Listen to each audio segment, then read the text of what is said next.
السلام عليكم ورحمة الله تعالى وبركاته. مرحبا بكم الإخوان والأخوات في هذا الفيديو الجديد. هذا الفيديو غادي نبين لكم حقيقة الإمام اللي تشهر بالقطة اللي هو جزائري بطبيعة الحال.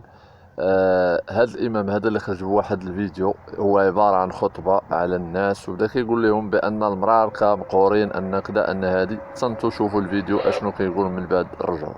الهضره اللي رانا نهضروا فيها ما لقاوش كفايه هضره. مقهورين مساكين، مقهورين ونبعث لهم في الواتساب المساكين يخافوا يقلبوا يخافوا يجاوبوا في التليفون، يخافوا يجاوبوا مساكين. مقهورين مسكر عليهم كل شيء. تعرفوا باللي لما طاحت دولة الموحدين في سنة 630 تقريبا 650 هجرية، كي طاحت دولة الموحدين كانت حاكمة المغرب الكل، من موريتانيا للمروك للجزائر لتونس لليبيا حتى لمصر، حتى الحدود تاع مصر، تحت المالي للسودان للتشاد.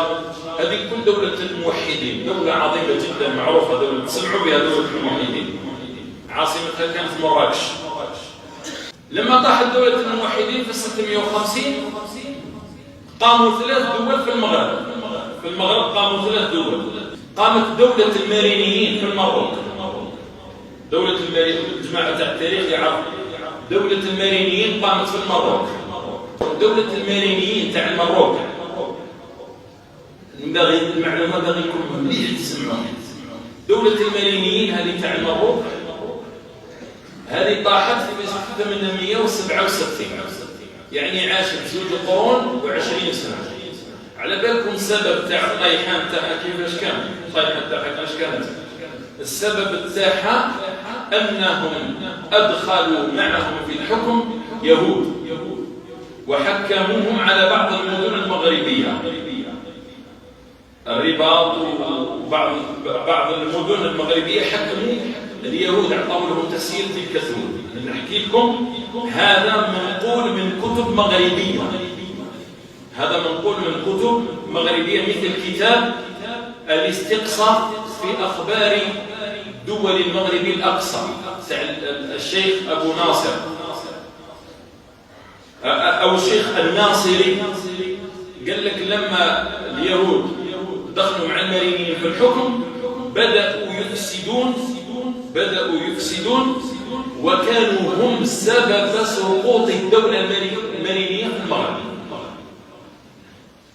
ذلك بأنهم اعتدوا على بعض النساء في أسواق الرباط. اعتدوا على بعض النساء واعتدوا عليهن. هذا الحكام داروهم المراركة، هما اللي داروهم، يعني التطبيع عنده جذور. شحال عنده؟ 6 قرون.